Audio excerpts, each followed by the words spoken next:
Hello! Welcome again to the Rotten Horror Picture Show, the horror movie podcast, where we talk about films off the Rotten Tomatoes 200 Best Horror Movies of All Time list. My name is Clay. With me, as always, is Amanda. How are you doing, Amanda? I'm doing well. I'm here in a big weird coat. I've got a flower arrangement. Take me to the cemetery. Listen. Yeah. Don't use your pickup lines on me. I know that's what it says on your Hinge profile for dream first date. That's just a normal Saturday for me. The movie we're talking about today it's an oddity because for a couple of reasons. One, it's probably the shortest movie we've ever covered because it was only like 3 minutes long. And two, I was not expecting Billy Idol God damn it. to be in this movie. For a split second there, I was so confused because I was like, I'm pretty sure we've done movies that are like 74 minutes long. This one was like over an hour and a half. I don't know what he's talking about. Yeah. Almost got me. Yeah. You know, you said you've been humming that song. Yes. Billy Idol's Eyes Without a Face. Mm-hmm. I have as well, but incorrectly. Oh. I've been smushing two of them together because I realized I don't actually know what like the verses of Eyes Without a Face sound like. No. So I'm in my head hearing the chorus, Eyes Without a Face, and then the rest of it is the lyrics to Flesh for Fantasy, which I don't know if you know that Billy Idol song, but I don't think I do. It's weird. But I do love that you are not only mashing up two songs, but two Billy Idol songs. I had a brief period where I was really into Billy Idol when I was like, I want to say like late high school. Can see that. And when I say really into, it means I bought one greatest hits CD that I listened to a lot. It was in that era where I was like, I had listened to the radio, as kids used to do. Yes. The ancient rite of listening to the radio. And I was in that era where I found out that this people who did the songs I heard on the radio had other music. Yeah. And some of that music was pretty good. Right. That not every single song from the CD or album was going to make it onto the radio. Right. And so you might have to go seek out other material that might also be good. Yeah. It was quite an enlightening era for me because it was basically when I was working in the summer, the money that a big chunk of the money that I got, I'd immediately go to Newbury Comics and start rifling through the wicked cheap CD bin, which was like $10 or $8 or something. And so I'd be grabbing the stuff that I probably wouldn't normally get, and it was all excellent. Nice. That's the only way I was going to buy a best of Barry White. Oh. Do not regret. Yeah. Fantastic CD. Yeah. Anyway, we're talking about Eyes Without a Face. The Billy Idol smash hit. Yes. I was very excited when I was on vacation with my parents once because we were in some whatever store, and in the like 25-cent CD bin, I found a copy of Billy Idol's, I think it's called Cyberpunk. Oh. Which is a late era. When I say late era, I'm talking like early 90s Billy Idol album that is notoriously bad. Oh. But it's when he tried to like shift gears into like techno. Oh boy. Yeah, it's pretty bad. Oof. But at the time I was like, this is awesome. Yeah. I'm going to put it in the sleeve next to the Judge Dredd soundtrack. Anyway. Yes. Eyes Without a Face from 1960. This is number 20 on our list with a 97% Rotten Tomatoes score, an 87% audience score. Had you seen this before? I had. I feel like this is one of those movies that maybe not early on in like streaming, but like early on when I had streaming. Yeah. Because there was a period where streaming was very normal for other people to have, but I was broke. Do you remember the very early days of streaming when it was like just Netflix? Yes. And it was all time-based? Okay, no. So it was like if you paid like $10 a month for whatever the base level plan was, you got like 10 hours of streaming or something like that. Oh, wow. A month. Yeah. No. So I remember I was the only thing that I was watching at the time was The Office and Monty Python. And so I was just like trucking through my 10-hour chunk real fast. Anyway, continue.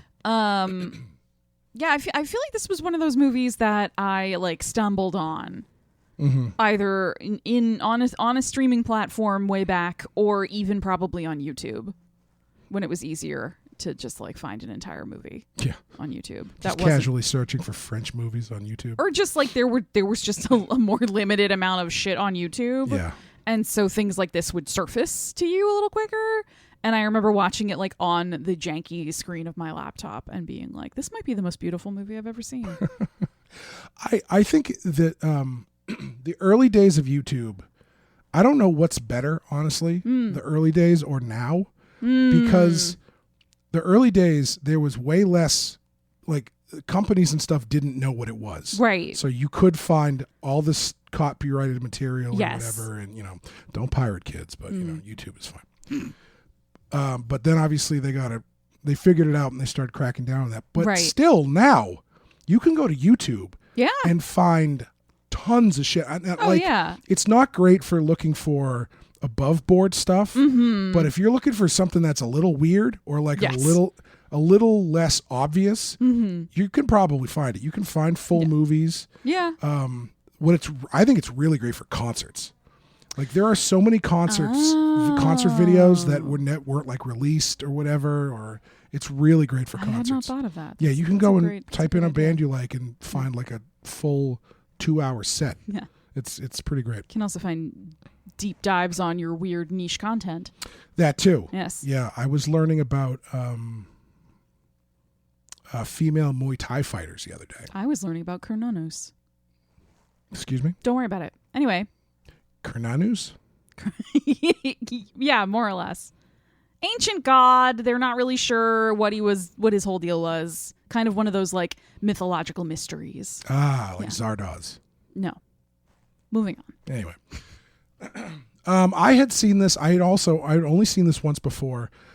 I think this was to reference Netflix yet again for no money on our end.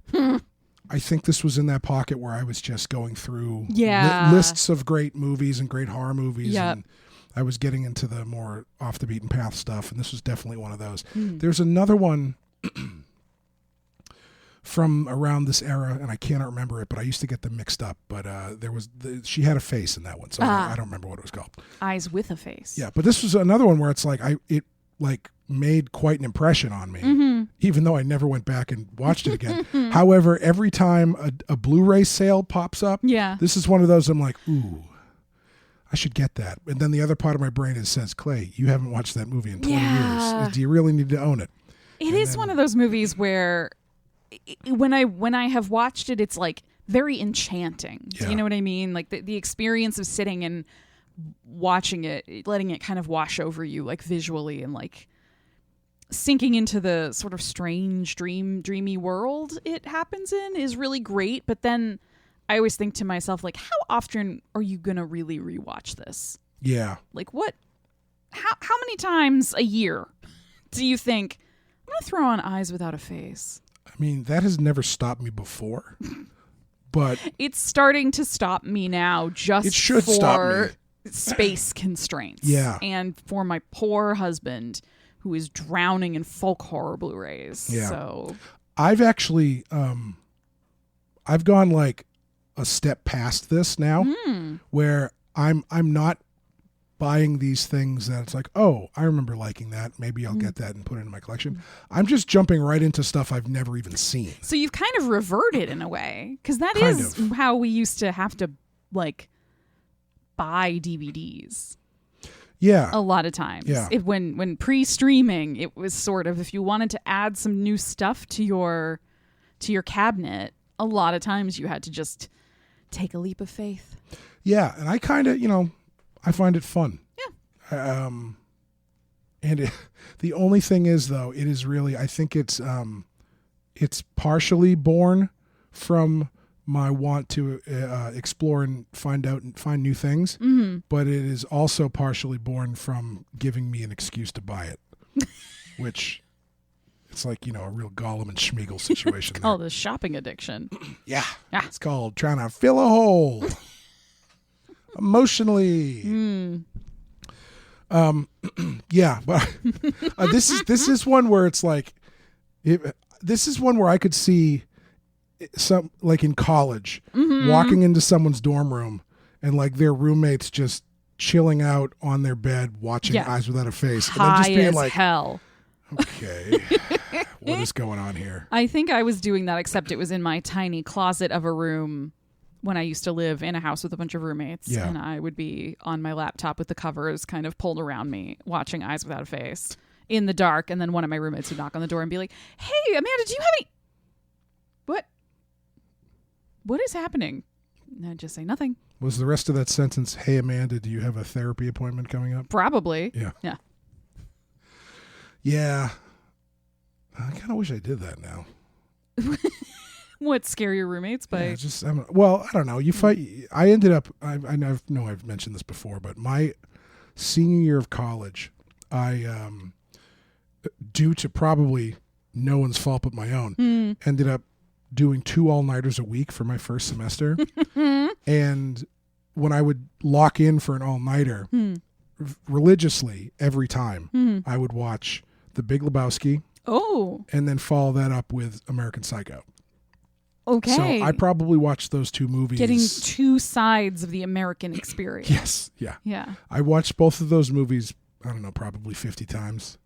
I don't know why it was those 2. It just became the thing. Yeah, fair enough. I have like albums like that if I'm writing, where there are certain, like if I'm like, I have to actually get work done. Yeah. There are like 2 albums I can put on and I am guaranteed to actually focus. Yeah. Yeah. Have you ever heard Stephen King or read him talk about how the way he writes is he puts on AC/DC really loud? Yeah. I just imagine. Yeah, I love that. I don't know how he gets stuff done with that. I kind of get it. I feel like you must, after some point, it's almost just like it blanks out all of the like psychological noise in your head, so that the only things that are going to carve through that are like real ideas. Yeah. Rather than, wait, did I do the laundry? Like it's hard to worry about like your taxes when AC/DC is really loud. Yeah, I do kind of like the image though of in Stephen King's office. Behind that door is not him typing away, it's him duck walk air guitaring to Dirty Deeds and then going, ooh, what if the car was a ghost? Yeah. I bet that's actually pretty accurate. Yeah. Anyway, what are we talking about? We're not talking about sequels, but if you want to listen to us talk about sequels, head over to patreon.com/The Penske File, where Amanda and I are covering sequels this year. And the month of, what is this, March? Yes. Is going to be Texas Chainsaw Massacre 2, which we are very lucky to get to see in the theater as part of the Boston Underground Film Festival. Yes. Featuring an introduction by star Bill Moseley. Yep. So that'll be pretty fun. And then the next month will be, I almost said Fatal Attraction. What was it? Final Destination 2. Final Destination 2. But anyway, we're going to play the trailer for you of Eyes Without a Face real quick and come back and talk about it. Face to face, I'm back to back. You see and feel my sex attack. Say it! Flesh! Flesh for fantasy. We cry. Flesh! Flesh for fantasy. Okay. Eyes Without a Face from 1960, directed by Georges Franju. I don't know. Please, France, excuse me. We're going to struggle through these names. Written by, written by Pierre Beaulieu and Thomas Narsajak, who apparently were authors who wrote the books that Les Diaboliques and Vertigo were based on. Nice. Jean Redon, Claude Sauté, based on the novel by Jean Redon, starring, oh boy, Pierre Brasseur, Alida Valli, Juliette Méniel, Alexander Regnault, Beatrice Altariba, Charles Blavet, and Edith Scobb. That's a beautiful French name. Amanda, what happens in Eyes Without a Face? Dr. Genessier is riddled with guilt after an accident that he caused disfigures the face of his daughter, the once beautiful Christiane, who outsiders now believe is dead. The doctor, along with an accomplice and laboratory assistant, Louise, kidnaps young women and brings them to the mansion. After rendering his victims unconscious, the doctor removes their faces and attempts to graft them onto Christiane. Okay. Yeah. It's a serviceable summary. Yeah.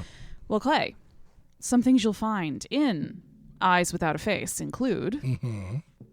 I should have written faces. You'll find so many faces. Uber for corpses. Yeah, it's a very interesting way to it's a great start to the movie. Yeah. Music I wasn't expecting, but it's a fantastic opening scene. Yeah. A conveniently located house/hospital in the middle of nowhere. That house, the way that she sells that house to the girl is like how they list houses on Zillow. Yes. Or apartments. Yeah. It's conveniently located just outside the city. Right. When it's 25 miles outside the city. Cozy, which means tiny. Yeah. Yeah. What's it? Contractor's dream. Oh, which means used to be meth house. Right. Needs to be gutted and or torn down. A combination experimental face clinic and dog hotel. I think it's a good business model, personally. Kennel your dog there while you get your face experimented on, and then you both go home. Exactly. Yeah. Large... If you think... You know how droopy dogs' faces get? Are you talking about your own dog? And his recent experimental face surgery? He is beautiful, just as he is, but he also has his own free will. If he would like to get a little touch-up... Didn't he? Actually, he did, yeah. He has been experimental face surgery, and he's loving it. He looks beautiful. Yeah. Tightened his eyes a bit. Yeah. Lifted the mouth a little. Got a couple of those wrinkles out of his face. He essentially got a facelift. Yeah, he looks gorgeous. He's a beautiful boy. Did you know dogs have eyelashes? You all right? Nope.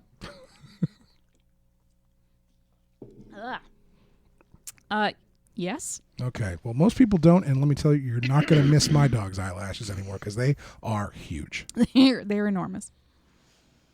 You'll also find a large open wound where the face should be. Great description. Like that. I think that's a great. I was watching this HBO show called The White House Plumbers, I think. Anyway, it's about the guys who broke into the Watergate Hotel. Oh, okay. And when they G. Gordon Liddy, who's one of the guys, is this real wannabe secret spy guy, and every time they go to do something, his plan is always he's like Woody Harrelson's character is always saying we need to be incognito, and G. Gordon Liddy's like, no, we need to be the opposite of that, so people will remember one completely garish detail about us that won't be our God. So he goes to do his thing and he's got this bright pink shock wig on. Yeah. And it's well, they're not going to remember what my face looked like because they're only going to remember the wig. And that's the kind of thing where it's I don't remember anything about the guy that stole my car other than he had a giant open wound where his face should be. One woman's ominously jaunty theme song. Yeah, there's not a lot of music in this. It's only when Louise is on screen, and it's only that jaunty music. The music, I think there's two main themes, but they're very few and far between. Yes. You will also find, where am I? I lost my spot. The best disfigured face reveal after the Phantom of the Opera. Very similar too. Yeah. They do the kind of gauzed up, right, coming into focus moment. Yeah. A very dumb boy. Yes. Can't count fingers. What an idiot. A truly incomprehensible cop plot. Yeah, we're going to get into that one. Speaking of which, great value, Inspector Poirot. Yeah, I couldn't, every time I saw the guy's name, it's, I don't know if it's Parrot or Poirot. It's Parot. I'm assuming it's Poirot. I would guess. Anyway. So? No idea. Not as good as Don't the other speak guy. French. Fair enough. Actually, it's It would be like if in an Agatha Christie novel, Poirot did a little bit of investigating and then was just like, who knows? Yeah, I don't know. I guess we'll never know about this one. Yeah, let's go get a drink. Yeah. Graphic heterografting. The heterograft is something that Republicans have been working on for decades. They only support the heterograft. Yes. Canine Justice. It's really the best kind. I agree. Yeah. I love Canine Justice. And now, yes. Question. Canine Justice TV show. Ooh. Is it about a cop dog? Or is it a court show where the judge is a dog? I want it to be the court show. I think that's the better move. Yeah, I do too. Yeah. And last, but certainly not least, the triumphant return. It's been a bit of questionable parenting. Questionable parenting. Questionable. Father who would do anything for his daughter, including kill a bunch of girls, repeatedly cut off, reattach and excuse cut off me, her face. heterographed. Excuse me. He's a doctor. Let's get the terminology precise here. Okay. Apologies again for my voice. It's coming back, but not quite. Progress being made. Eyes Without a Face is extremely French. Yes. It is. It's extremely French in a great way, but it's watching it. I definitely found myself going like, yeah, this is like almost European to a parody level, based on the jaunty music it starts with, and the sort of disjointed, not quite monologues, but gazing off into the middle distance. Yes, and philosophizing about the nature of, is your daughter dead or is she alive? Yeah, but what really is death? That being said, it's also a great movie. Yes, it's very cool. It's very creepy. That opening scene, as we kind of talked about a little bit, is very jarring because it does have this almost like circus music. Yes. This very upbeat, kind of jaunty is the only word I can think of. Yeah, I keep coming back to it and feeling silly, but there's no other way to describe it. It's a great tonal misdirect setup because it's kind of happy, whatever the word you want to use. Sure. And it's you get these piece by piece kind of illuminating what the actual scene is, where it's a woman kind of driving a car looking stressed out. Yes. And then, there's someone in the back who's incapacitated or indisposed in some way. And then you find out that person is dead. And then she throws the body into the river. I love that setup because it's not a very long opening scene, but it does a few things very efficiently where it plays with your expectations as an audience member. When you see Louisa, and she's like not a super young woman. She's like a middle-aged woman, but she's very, very beautiful. Yeah. And you're seeing this sort of beautiful woman in this very anxious mode, right? Like she's alone. It's nighttime. She's driving the car. She looks scared. She looks kind of nervous and like she's trying to hold it together. She's glancing in the rearview mirror a bunch. There's a strange figure in the backseat of the car, and there's another car or truck following them. So your instinct when you're watching a horror movie is, oh no, she's the victim, right? Sure. Like either the person in the back seat is holding her hostage somehow, or the car behind them is chasing them, or something's happening. Here's this lovely looking woman in distress. And then it immediately pivots from that. If you look closely, when you realize that the corpse, that the body in the backseat is a corpse. Yeah. And you can get little glimpses of the face. Could you? I couldn't. If you look closely, not in like super detail, but they're just little between the brim of the hat pulled down and the collar of the coat, you can see that whoever is under there, that their face is very messed up. Sure. Yeah, and then it has her pulling over in the countryside next to a river and throwing the body in. And I love that as like, this is how we're going to kick off this movie, with this kind of beautiful, like, she doesn't seem like a threat, right? Right, yeah. Because of both her like beauty and her age. So she's not really a femme fatale figure. but she's out here and she's doing this thing. I just think it's great. Yeah. I think it's a great opening. And it creates enough intrigue into what's going on that gets more and more interesting as far as I'm concerned.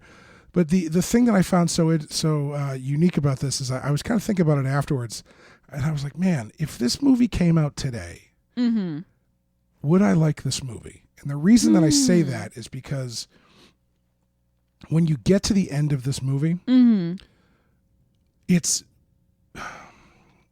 there's like no resolution. It's like there's some resolution, but not in the classic sense. Yeah. Right?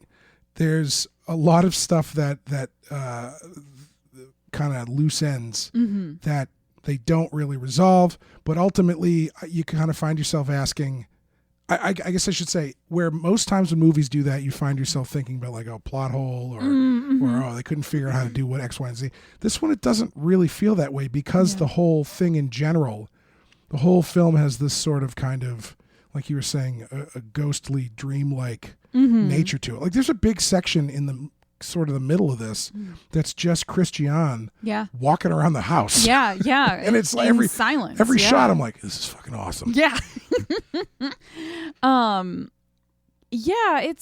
It is a really tonally interesting movie because it kicks off with that opening scene in which, like, if you think about, maybe like a decade or so later in Italy, if this movie were a giallo, you can see sort of some connective tissue between this and something like a giallo movie, but everything is inverted a little bit, where you've got like the kind of big coat, big hat figure in the back, who turns out to be the victim, and the beautiful woman who would usually be the kind of like lightly sexualized murder victim throwing the body in the river. If this was a giallo, though, the title would be like "Two Big Eyes but No Face for Kissing." Yeah.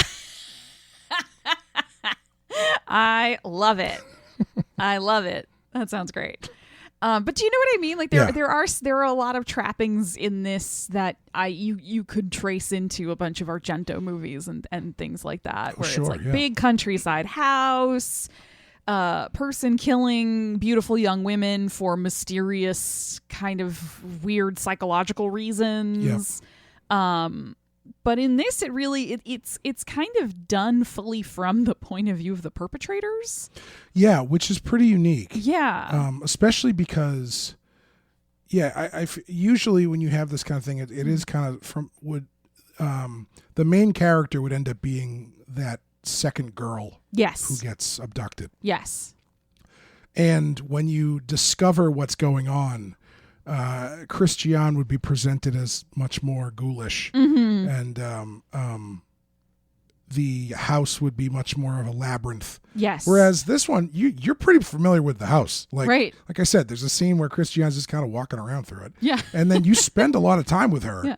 And she's you basically get to see how depressed she is. Right. It's mostly about, like, for lack of a better term, a monster who's just depressed all the time. Yeah. And like just tells her helper. Yeah. Just like I want to be dead. Stepmom kind of? Unclear. Mother figure? Yeah. I would call her a mother figure at least. I find the relationship between Christiane and Louise so interesting. And I find Louise such an interesting character on her own because you don't see many characters in horror movies, especially where it's like a woman who's probably like, I don't know, somewhere in middle age. That woman was probably like 35. But compared, I know what you mean, do you know what I mean? Like she's clearly not the ingenue. Yeah. Right? Yeah. But she's also not a matron. Right. So she's in this kind of pocket of womanhood that would usually place her in a... Also, another alternate title for the Italian one. Pocket of womanhood. Pocket of womanhood. That would usually place her only in like a motherly role. Yep. And she is, but she's not actually... She's a mother figure, but she's not a mother. Like she and the doctor are not married. Yep. She was 40 when she made this. Yeah. By the way. Yeah. I think that we all don't want to admit it, but I think that counts as middle age. It does. But she's such an interesting character because I think she is both like extremely guilty and monstrous and lightly unhinged, but also very sympathetic. Yeah. Like, I think her devotion to the doctor and to Christian is genuine. It's implied, or I think even outright stated, that she is a successful heterographed recipient. Yes, but it seems to be neck related. I think it was more, Christian says, like, you still had a face. Like, your face was damaged, but you still had a face. Sure. Mine is destroyed. Yeah. So I think it was like he restored her features. And I think the only evidence is the scar on her neck that she covers with this necklace.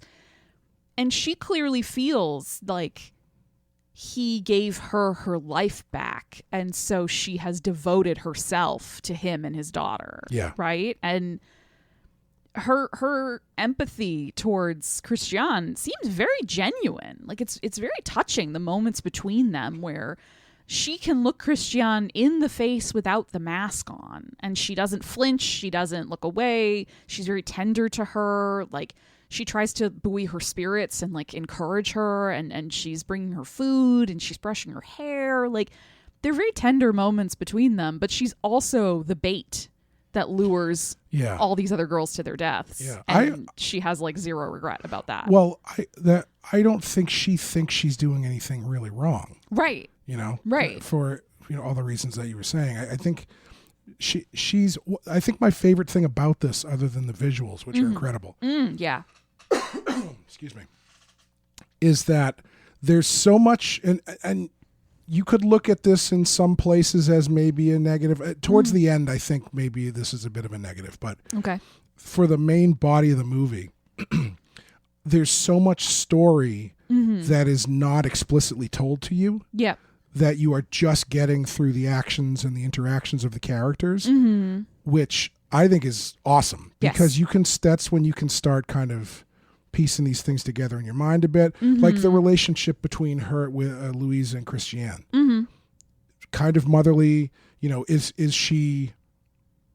she care about Christiane as a person, or does she care about her more as a because she is the daughter of the doctor who she is clearly devoted to? There's no flashback to whatever happened to Louise that caused her to need her surgery, or even Christiane's thing or whatever. And like, you get little bits that sort of explain certain things, but they never really go into it. Like the entire fact that the doctor is doing what he's doing, not because he's like, some monster. Well, he is, but not because he's this monstrous maniac, right? But it's because he crashed a car and smashed his daughter's face up, right? And so he's obviously riddled with guilt and just wants to try and give her her life back. Yeah, and he can't. And it's that kind of stuff which I find so interesting. Yeah, even the stuff where it's like she's calling her fiance. Yeah. And not talking to him. Yeah, I don't know anything about their relationship. Right. I don't really care. Right. Like they give you just enough to make it interesting. Yeah. Which is why in the end, I feel like there's a bit more meat on the bone. Pun intended, I suppose. That they don't. A bit more nose on the face that they don't. Yeah, I think there's a bit more that they could play with at the end there. Sure, yeah. Oh, yeah. But they just sort of let the car roll into the river, sort of. Yeah. You know what I mean? Yeah, I have a lot of thoughts about the ending, so I'm going to hold those until we fully delve into that part of the movie. But one of the things I love about this movie is even the most monstrous of characters, the doctor, everyone who's doing horrible things in this movie, none of them think what they're doing is wrong. Right. Right? Everyone genuinely thinks, well, this is what I have to do. Yeah. And like this is just what I need to do next. And it's unfortunate, but we have to do it. Even when the first girl we see who's looking for the room. She's trying to find like a room, and they bring Louise brings her out to the mansion, and she gets heterographed. Christian goes up, like sees her on the operating table unconscious before the procedure, and she goes up to her and touches her face. Yeah. And Christian, who's a very sympathetic character in the whole movie, she's very, even with the mask on, she's extremely beautiful. She's like moves in this almost ghostly or like ballet dancer kind of way, where she seems to float around, and she just sort of like softly gestures at things and like touches things in this very, it feels like ballet watching it. And she does the same thing to this girl's face, knowing that her father is about to take the face off of this unwilling girl and give it to her. And it's pretty atrocious that she'll go and like see her. Like, Christian is a willing participant in this to some extent. See, I until you said it, I forgot about that scene. Yeah. Because I was going to say, do you think that Christian knows what's going on? And she clearly does. She clearly does. And it's happened at least one time before. Right. Edna, who's the one we see get her face sliced off. Right. And I think that is another thing that makes this a little different, because even now I think there's a good chance if they made this movie, Christian would be in the dark. Yes. Because the ending of this, I think one of the reasons that it feels kind of unresolved, and it's unresolved, but it's not unsatisfying. But it's a little unresolved because Christian is not innocent in any of this. Right. And she never faces any repercussions for anything. Maybe she does somewhere down the line. She can't face it, Clay. That's true. Really insensitive of you, actually. Well, I mean, if we're gonna like, I feel like maybe I should just talk about the end then, because I feel like we keep coming to it already. Sure. I think in the end, what you're seeing is how psychologically damaged she really is, where you get to a point where, you know, modern day, you'd make the argument, can she even be culpable, right? Yeah. Or is she so just like has the accident and the aftermath destroyed her mind enough that she would not be held competent, right? And I think that's a question you could debate, but I think her participation in the whole thing is why it has to feel sort of unresolved at the end. Because the implication through the whole movie is that her fate of being hideous now is a fate worse than death. That's true, yeah. And so there's a way where you can look at this and say, isn't she punished enough at the end, where she's horribly disfigured? Her mother died before the movie even happened. She just murdered Louisa, who's the closest thing she had to a mother left. Her dad just got ripped apart by canine justice. She can never be with her fiance again. And she's kind of responsible for the death of these other girls. Yeah. So on canine justice, the gavel, a bone, obviously. Love it. Continue. Love it. We got to write this pitch. But I think kind of the only thing for her to do at the end is either to, you know,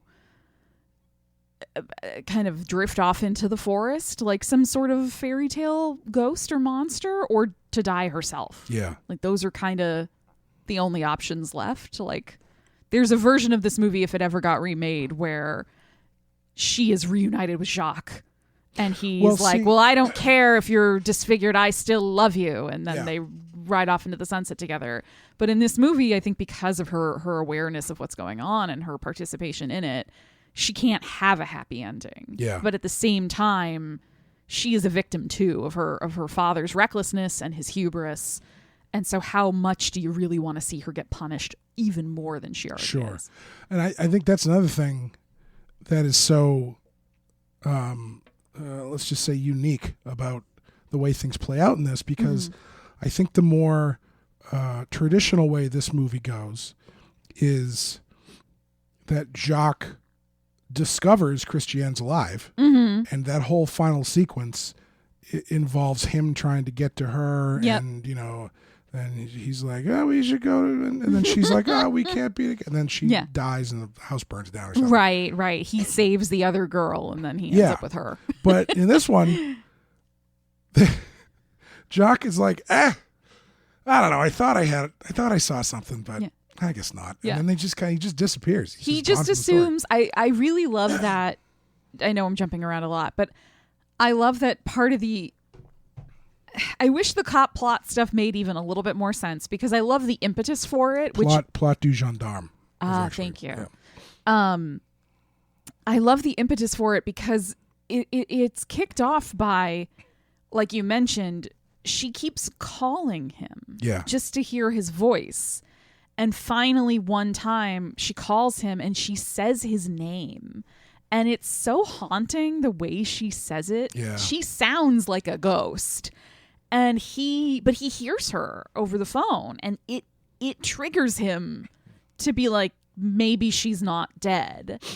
And I love that because he is still haunted by her, dead or alive. You're coming with me. Right. Yeah, of course. But I love that because then the cops... Robo gendarme. Yeah. Yes, if he were there...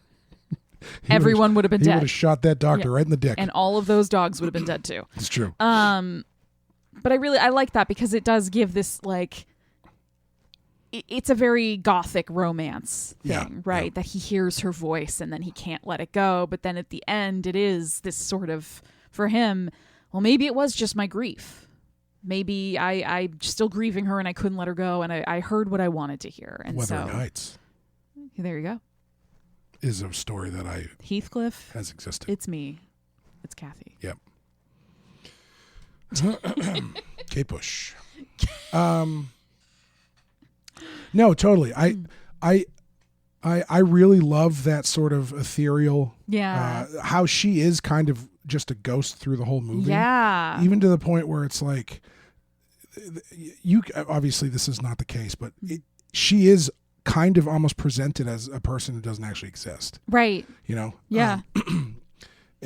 But the thing with Jacques, and I guess we can get into this now, the thing with the cops is the most baffling. I don't even know what their plan was. And then they give up on it immediately. Yeah, they sacrificed that poor girl for no reason. Like, I know she makes it out. She makes it out, but when she gets picked up by Louise, I thought that was part of the plan. Oh, really? I thought the idea was like, okay, let's put her in this hospital. Mm-hmm. Then when she gets released, maybe we'll see what happens. So then she gets picked up, and then they follow her, and that's how they figure everything out. Right. But her getting picked up was not part of the plan. No, I don't know what the plan was. I don't know. The plan was dye your hair blonde. Yes. And pretend to have like a concussion. Right. Let them strap these this thing to your head and look at these lights for an afternoon, and then I go home, I guess. Yeah, and then when she leaves, they're like, oh, she never came home. Oh, shit. Yeah. But even after that, they come and they look for her, and they... Yeah, and then they're like, let's go get a drink or something. Right. They interrupt the heterografting. Yeah.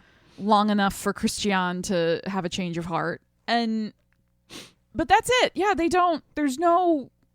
Like, they have this girl's address. Yeah. Because she got picked up for shoplifting, which is how they, like, press ganged her into acting as the bait. Well, that's another thing, this is one of those movies where... There's nobody pure, well, except maybe Jacques. He seems to be an alright dude. But like every character in this movie is a little slimy because those two cops. Yeah. Not the girls who get picked up, but those two cops. When that first scene was like, I was sure that the conversation between the two cops was going to be like, this is a misdemeanor, but you can get her to do whatever you want if you just pretend that she's going to have to go to jail, which is kind of what they do. It's kind of what they do, but it's in a more quote unquote noble cause than them trying to blackmail her into like sexual favors. Yeah, like I 100% thought that first scene with the younger cop and the girl was going to end with him being like, well, maybe we should get together and we can find a way to talk Which Giallo movie is that from? That's Just Life. Is that one? I mean, bird with the crystal probably plumage. most of them. Yeah. Because the cops are not usually very But there is one specifically that I'm thinking of where there is, oh God. Is it? I don't think it's bird with the crystal plumage. I don't think so. I don't remember a lot of cop stuff from that other than bringing the perverts. No, yeah, it's not that one. I can't remember which one it is. It's like the girl has been shoplifting and they bring her back into the office and then she agrees to give the guy her address and they let her go and then she gets like chased by a dog. Anyway. I don't remember that. I'll look it up later and everyone who listens to this podcast is screaming at us. Kyle, let us know what movie it is. Kyle, what am I talking about? Anyway. I don't know. I think this movie is kind of a weird world where if nobody is innocent, then nobody's guilty, kind of. Yeah. Do you know what I mean? It really, I keep coming back to that feeling that everyone in this film thinks they're doing the right and only thing that they can do. This is the events of this movie. It's very easy to heterograft a morality play onto this. I really like using heterograft to just mean combine. I had a roommate in college who tried to heterograph, but everybody could tell. That's actually not true. My roommate I had was actually very gay. And he was out and proud. Good for him. Hi, Evan. What was I trying to say? Heterographed. Nope. Yeah.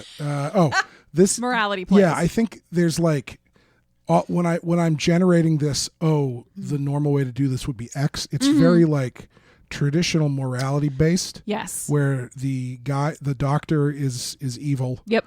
And Christiane Christiane must be destroyed along with them because she has done part of it. But it's very much like there's no real, the stuff that the doctor is doing and the stuff Louisa is doing and the stuff that Christiane is party to is awful. Yeah. But it's never really presented that way. None of them. The movie doesn't make a judgment because I think they all, as you're saying, they all kind of have what they deem to be noble reasons for doing what they're doing. Mm-hmm. Yeah, and I think it is also really a testament to what visual trappings can do for different characters. Where, like we were saying, in a different and sort of more modern version of this, you go into the house, you're more from the point of view of the victims, right? Yeah. And you finally get the scene in the house where the final girl is trying to escape getting heterografted. And she's running through the house. And the version of this movie in this world, the house would be like a crumbling mansion, right? Yeah. It would be like a shell of its once former beauty. And instead in this, it's like a very lovely and well-kept country home across the street from an accredited clinic, right? Where he's head of the clinic, right? And he is a very wealthy, famous, respected figure. He's giving public lectures on his new techniques in medical science, and he's very sharply dressed and well-groomed and well put together. He's very well-spoken, and there's the scene early in the movie where he is giving a lecture, right? And all of these society ladies are complimenting him afterwards and saying, "My God, your techniques are the future," and da-da-da. And then you have Louisa, who's very, very beautiful and very polished and posh and very put together. And she seems very, even at the funeral, everybody's like, wow, she seems so affected. Yeah. Like, this has clearly hurt her, too. And even Christiane in her kind of eerie mask, again, she's very beautiful. She's doll-like and kind of lovely and delicate. And so you have all these people who are, physically charming, and they live clearly a rich lifestyle in a beautiful house. And so it becomes a lot harder to paint them just as psychopaths and monsters. Yeah. They're still integrated into society and they're still performing yes, we clean the house and we serve meals and we sit down to dinner together and we play classical music on the record player, and we're just high class fancy people. Yeah. It's almost like what their face presents isn't what they actually are inside. Eyes without a face. English class. Pass. I do. The actress who plays Christiane, I think she does such a great job of, even when her face is covered, like the sort of like blankness of her face emotes. Yeah. Even without being able to really move it. And I know that's probably entirely due to her gigantic eyes. Yeah, it's eyes without a face because there's not room on the for a face. Right, it's all eyes all the time. But she does some great eye acting too. Yeah, that's a very unforgiving part. Yeah, and I think the casting was really great because she does have very expressive eyes. Yep. The first opening scene reminded me a little bit of the opening of The Invisible Man, where he's covered up in the jacket and the hat and everything. And it made me think of the reason that they cast Claude Rains, who was basically an unknown at the time, was because of his voice. Because this is someone you're not going to see for the entire movie. Right. And so you need to be able to project and act with the voice. And I think that's the same with this girl. Yeah. She clearly, they chose her because she could do a lot with her eyes and her body movements and stuff. Yeah. Yeah, I think she's great. I like the scenes where she just wanders around the house. I find very, very riveting. Yeah. Yeah. Just watching her move is like so spooky and so great. It would be great if maybe I'll use AI and take please don't and take the girl from this movie and have her say the line Bane's lines from The Dark Knight Rises. Why? Because I mean that's just another great faceless performance by a great actor with a great voice. You couldn't even put her in the Phantom of the Opera? No, I want to hear her say, "Nobody cared who I was until I put on the mask." That's your voice from now on, huh? Christiane, what are you doing? Maybe he's wondering why you would shoot a man before throwing him out of a plane. Okay. This sounds like a winner to me. You're wearing Bane's #1 fan on your t-shirt right now. We don't wear t-shirts. Us in the Bane fan club. It's a singlet. Yeah, it's a singlet or just a tactical vest. Yes. Speaking of masks, the mask is incredible. Yeah. I don't know if it is actually a mask or if it is some combination of mask and makeup. Yeah. When it is off her, it is clearly a mask. Yeah. But when it is on her face, it is so tight to her face that there has to be some movie magic built in there. Yeah. I thought maybe it was just makeup until later when she is actually talking. You can definitely see that she's moving underneath it. Yes. So I don't know if it's just like really thin latex. That's what I thought it was, that they must have made a mold of her face. Yeah. And then just made the thinnest possible latex and really smoothed it out. It is so, I mean, maybe it's because not only does she have expressive eyes, but she's got very sharply defined features. Like when she does get the graft briefly, you could see she's got a very pronounced cheekbone. She's got a very pronounced nose. Yep. And so sanding that down a bit still lets those things project through. So I think maybe that helps, that she does have fairly distinctive features. I think it's also a little bit supposed to be how beautiful she really is. Because even when she does get the quote unquote successful heterograft, where obviously it is just finally the actress being able to walk around with her own real face, her features are very distinct, but her skin is like porcelain. Yeah. Even in real life. Yeah. Like there's not a wrinkle on her face. And so casting her makes that effect of the mask look even better, because even when she takes the mask off, her skin does look that smooth and that kind of perfectly like sanded down. Yeah. So even when she's out of it, her face still looks like the mask in a lot of ways. And so when she wears the mask, it doesn't look as jarring because it is kind of very close to, I think, her real face. Yeah, but it does also have that weird uncanny valley effect that makes it that much creepier. Yes. And I did read, I don't know how true this is, I haven't heard him say it directly, but I did read that apparently that was one of the inspirations for Michael Myers' mask. Yeah.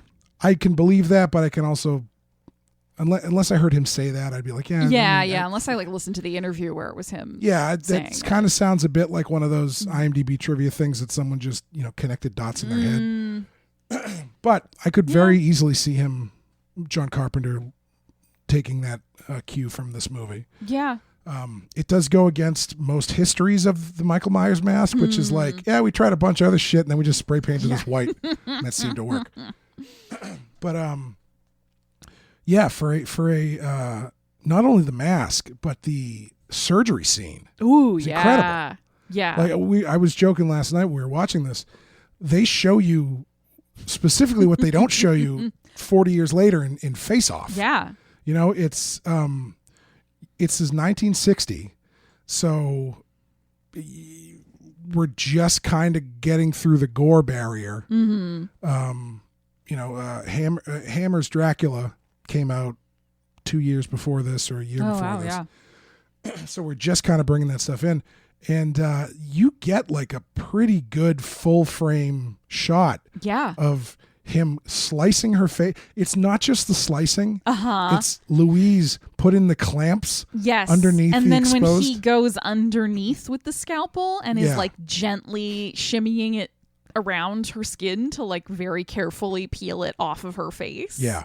It's really well done. It'll definitely, if you watch it closely, it'll kind of make your skin crawl a little bit. It's really great for 1960s special effects. Yeah. And kind of unexpected in a movie like this where you get glimpses of the girls or Christian with their sort of destroyed faces, but the camera doesn't dwell on it. Yeah. And there's almost no blood in this movie. Right. Yeah. Like there's not a lot of blood and violence in this movie, and it really is kind of concentrated in that one surgery scene. And if they saved it all up for then, they did a good job. You know what I mean? Like that was the right choice to kind of, we're going to go all in on this surgery scene and make it kind of unexpectedly intense. Yeah. In this otherwise sort of dreamy and floaty movie. Yeah. One of the things, excuse me. How about a throat without a cough, huh? One of the other things that I really like about the whole heterographed thing is it reminds me a little bit of, as much as I love the James Whale Frankenstein movie, one of the things that it did that we can't seem to get away from is every time someone makes a Frankenstein adaptation now, the creation scene has to go bigger and bigger and bigger. Yeah. When if you read the book, the creation scene is basically Dr. Frankenstein writing in his diary, I was up late one night and all of a sudden I realized that it started moving. Like there's some like allusion to some like things, but there's nothing specific about what he did or how he did it. And I really like that they kind of take that approach here where they're going to show you cutting her face off. Right. But aside from that, complete mystery what the heterograph procedure actually is. Other than just, what if we just plop this onto her face? Yeah. and hope it works. Yeah. No, and you don't need it, right? Like all you need is you see the face removal and then the next day or whatever, this reveal of the now beautiful Christian. It's like the opposite of Face Off. Yes. Where in Face Off, they have like a 5-minute sequence going through all the different CGI techniques of what's going to happen and all this kind of stuff, but they don't actually show the face removal. Yep. This one, it's like, no. All face removal. If we show the face removal, people will get there on their own. Right. They kind of don't need the rest. Yeah. Who wants to hear treatise on... maybe he talks about it in that opening speech to the people. Yeah, the scientists. lecture that he's giving. I don't think he goes into detail. I think he just sort of... No, I mean like before we pop in. I see. It's the part of the movie we didn't get to see. Yeah. What is he doing with the dogs? I think the implication is that he is doing skin graft experiments on them. Yeah. To try to refine his technique and make it even more seamless. Because it's implied that he and Louise are like bothered by the fact that she still has this tiny scar on her neck. I think she's doing pretty good. I mean, yeah, all same. things considered. Yeah. But it is kind of framed like she wears that necklace all the time to the point where it's such a defining characteristic that it tips Jacques off when he's talking to the police. Right. That the one of the girls who's gone missing was last seen with a woman who wore a very distinct pearl choker. Yeah. And so it's like a mark, even though she's has this beautiful perfect face now because of the doctor. That little scar on her neck is seen as this piece of imperfection that she is embarrassed by, to the point that she keeps it covered. And when somebody tries to move the necklace, she kind of grabs it and stops them. So I think in this sort of deranged pursuit of perfection, the doctor is using the dogs to smooth out his technique and like reduce the scarring even further, so it becomes totally seamless when it heals. Yeah, that explains the scene when he's standing over his daughter after he's had to remove the graft, and he goes, "Oh, Christiane, if only you had a snout. This would be so much easier." Poor Christiane. Yeah. Dad, why is my face so hairy? But I really think that the debate in this movie about is the doctor really doing this purely out of guilt and love for his daughter, or is it his own arrogance? Yeah, it's a tough call because I think, when I said this movie is incredibly French, one of the things that makes me say that is that most of the characters are fairly stoic. Stoic is the right word. Like, Christiane is very emotional, but she's not really affected by a lot. Like she's got that ghostly temperament that never really it's like depression and ennui, but it's not like nobody has a big emotion. The person who gets closest is Louise, who cries. Yeah, and the doctor is very stoic. He's just kind of like, my daughter will never have what we call a human face. And so you never really can sense what his true motivations are. Right. And I think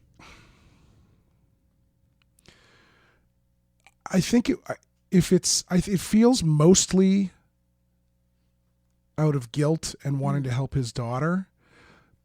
I think they could have done like one little bit to show that he's like, if they wanted to show that, to make it more of a debate, I think they could have shown something on the other side of the equation where it's like, if he got mad that the graft didn't work or something and took it out, something like that, where it's like the science aspect for that moment, he fires up about, I don't know. But. Yeah, I think I don't know. I kind of land on the side that I think it's, by the time the movie starts, it's definitely tipped into obsession. Yeah. And it's less about her happiness and much more about him being angry that he can't get it right. Yeah. Like, not angry at her, angry at himself and sort of at the procedure, because even there's a scene where Christiane tries to kind of say, I've had enough of this, and he gets mad at her. He's like, do you doubt my skills? I know my abilities. I know I can do it. And when I say I can do it, I will do it. Like, he gets very forceful about the idea that he's going to keep doing this until he gets it right, whether she wants a new face or not. Right. Yeah. And I think that's where it starts to tip into, he's kind of lost the plot. Yeah. If he's willing to just keep killing these girls. I think he should have taken the win and been like, Louise, maybe we got to start showing you off as a success.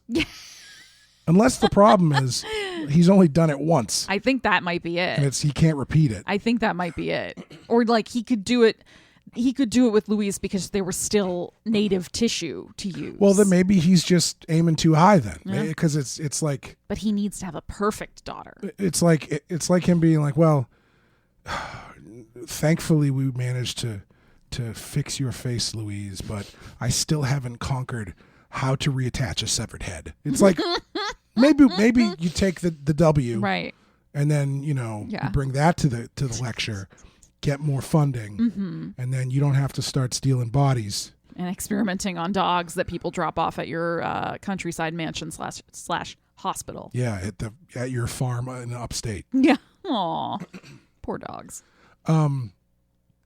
This movie did make me ask why women trust literally anybody in their lives. It was a different time. Is it though? Well, I mean that is kind of a thing where that's the role Louise plays and why she's so pivotal and so important is if it was a man, they wouldn't get in the car probably.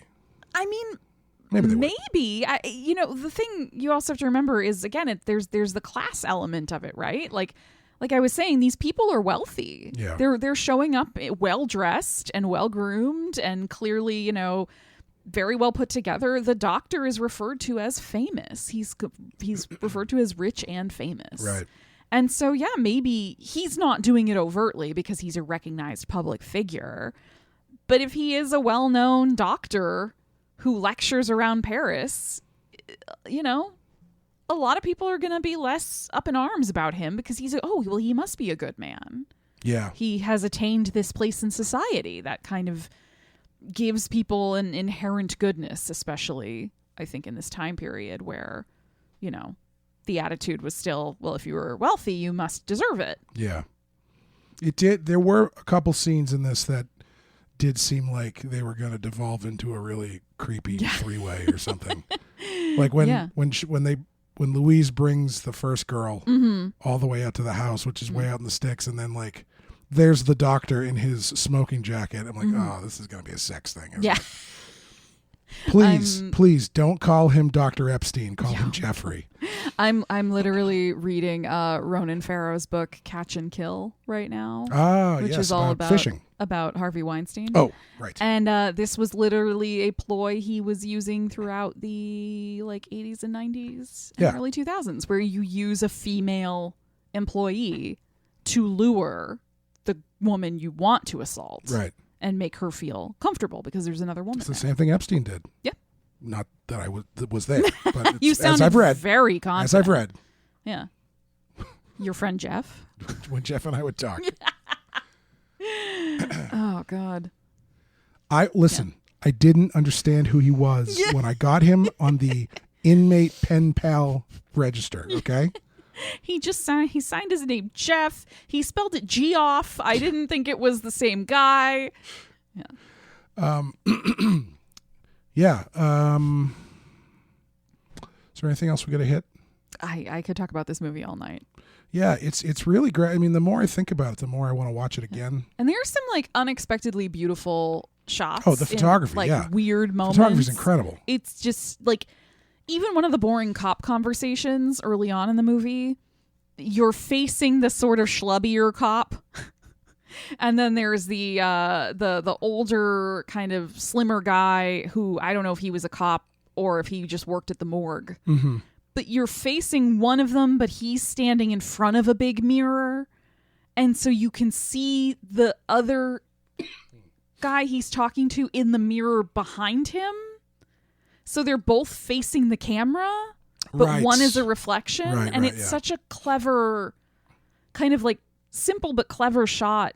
And it just looks so lovely the way everything's framed. And then there's a shot in the mausoleum when the doctor has slapped Louise across the face and she's kind of pressed against the wall of the interior of the mausoleum. Yeah. And it's covered in flowers. So it's just her lovely face with a tear coming down after she's been slapped and all these flowers on the wall around her. Yeah. It's such a beautiful movie. Yeah, and it does have a fantastic... We didn't even talk about the cemetery. Oh, God. Great creepy cemetery. Great creepy cemetery. It looked like it's in purgatory. Yeah. Right? It's just in this barren wasteland with misty fields and weird trees and a wall around it. And then there's nothing outside of it. It's great. And I really like the mausoleum that they just open up the door, the trap door, and just chuck the body down there. That is how crypts work. Yeah. I never realized that. It took me a long time to realize that. Really? That I would always get confused by how are the children going to learn how to read if they can't even fit in the building? Yes.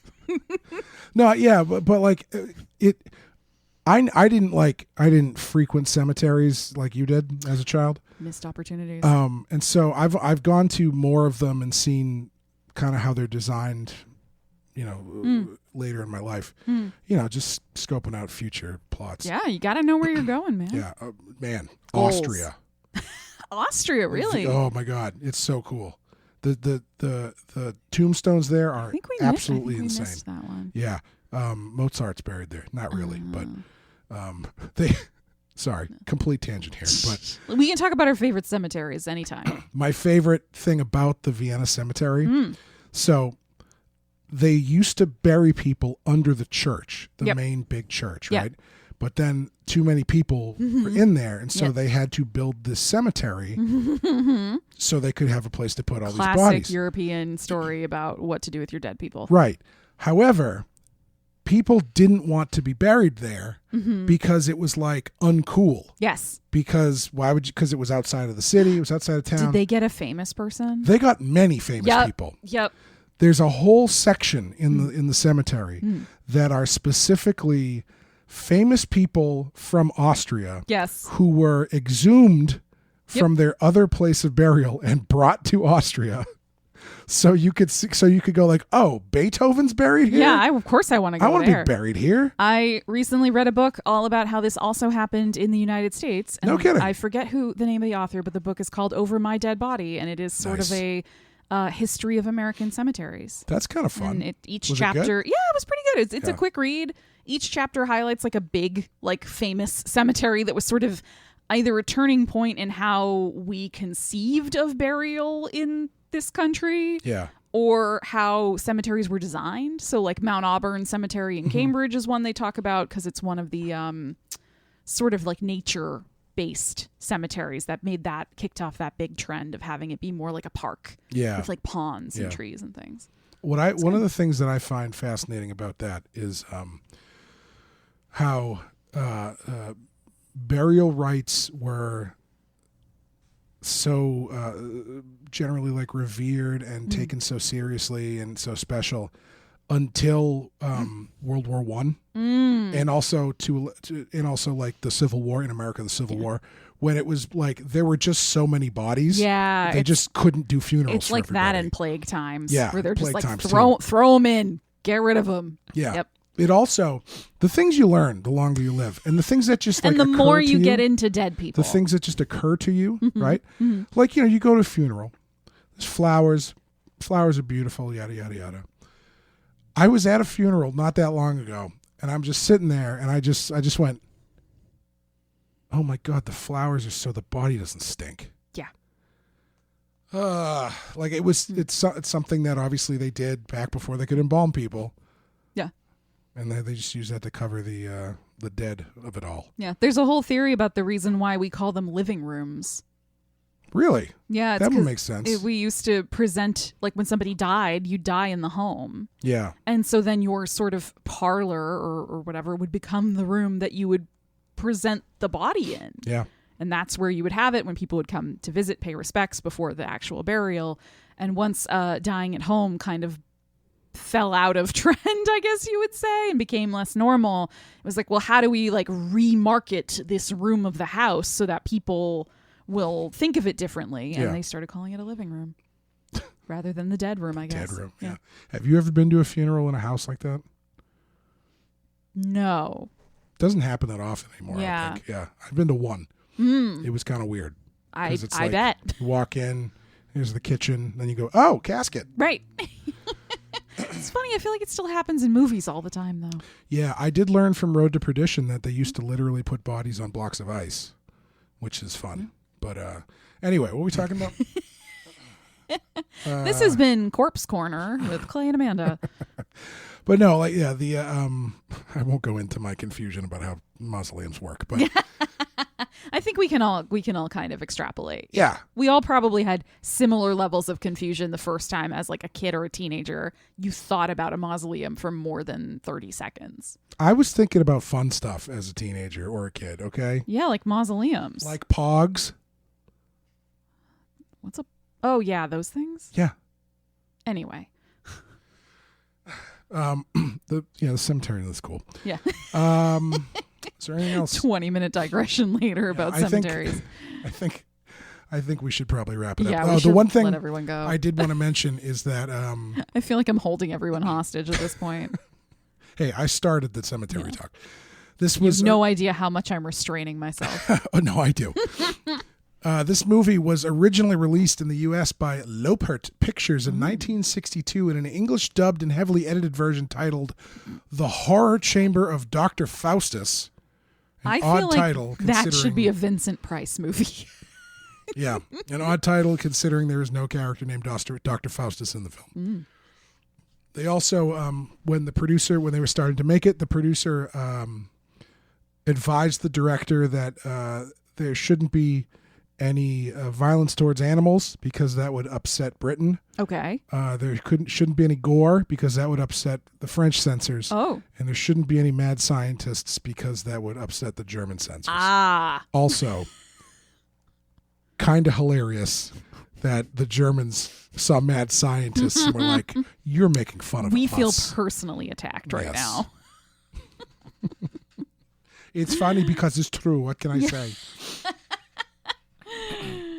Anyway, yes. I think that's going to do it. We're going to hit the placement. It's number 20. I don't hate it. I kind of respect it. Yeah. I don't think it would be my first choice. Yeah. But seeing it there go, yeah, okay. Yeah. I can see that. Yeah. I think I feel the exact same way where would it be my personal number 20, my knee-jerk reaction for number 20? Maybe not. Yeah. But if I saw it there, if I see it on this list or someone else's personal list, if it was at number 20, I'd be like, oh, cool. I love that movie. It is one. It's one of the. It's a more obscure movie that if I saw it on the list, like on the back end of 200. Yeah. The very crowded back end of 200. Yeah. I'd go, well, I think that should be higher. Yeah. Yeah. It is definitely one that feels that. Because I do think it had a big impact on a lot of directors and filmmakers who came later. Yeah. Yeah. So that's going to do it for Eyes Without a Face. We're going to hit the randomizer button. Beep, boop, boop, beep, beep, boop, boop, beep, boop. And we're going very, very high up on the list. Oh. And I think this is going to be the start of looking at some of these highly ranked movies and really having to repress the part of me that goes, who the fuck put this at number 8? Oh, boy. Because we're doing number 8. It's a movie called The Loved Ones. Oh. Which is it's a movie I have heard of but never seen. I've never even heard of it. I believe it's like a Canadian slasher movie or something. Okay. I'm sure it's great, but it's going to be real difficult for me unless this is legitimately a masterpiece. Yeah. To be like number 8. Yeah. I think that makes sense. So what you're saying is you're ready to have your mind blown. Always. Always. Yeah, it's number 8. This website is so messed up. Eesh. I don't know why. Did they do this specifically to spite us? Probably. After a classmate declines her invitation to the school dance, a teenager kidnaps him and makes him the guest of honor. So it sounds like a okay. Tie your boyfriend to a chair. Put a drill in his face. At least that's what she's doing on the cover. Anyway. All right. So we'll see. We'll find out. We'll go on this adventure together. Don't let our intense enthusiasm stop you all from watching the film. I'm curious. I mean, I've never even heard of it, so I'm open-minded This is over what here. we're here for. Yes. But that's going to do it for us. If you want to help support the show, head over to patreon.com/thepensky-file, where, as I said, you can follow us as we get into sequels this year. And every time we do one, I go, oh my God, there's another month gone in the year. And it's moving too fast. I thought you were going to say an angel gets its wings. Yeah, I wish. Thank you guys for supporting the show. Thank you, Amanda. Thanks, Clay. See you next time. Bye, everyone.